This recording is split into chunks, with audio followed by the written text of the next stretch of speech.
Sobrang init ng panahon, pati anak ko gusto magpalamig kaya naisipan kong gumawa ng milk tea imbes na bumili. Nang natikman ng aking bebe, napasabi talaga siya ng perfect daddy. Magpakulo ng 2 tasa ng tubig tapos pag kumulo na ito, ilublob ang 2 Lipton tea. Ilublob ng mabuti para sigurado na magkatas talaga ang lasa ng tea. Tapos maglagay ng Milo 2 sachet. Haluin ito ng mabuti. Maglagay ng 2 kutsara ng brown sugar, kahit puti pwede. Damihan nyo na rin kung gusto matamis ang tea.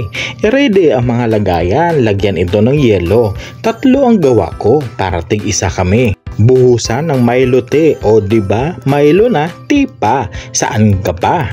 Pwede rin natin ito lagyan ng toppings na Milo, pampaityos lang ito, pati milk ng anak ko nadali pa dito.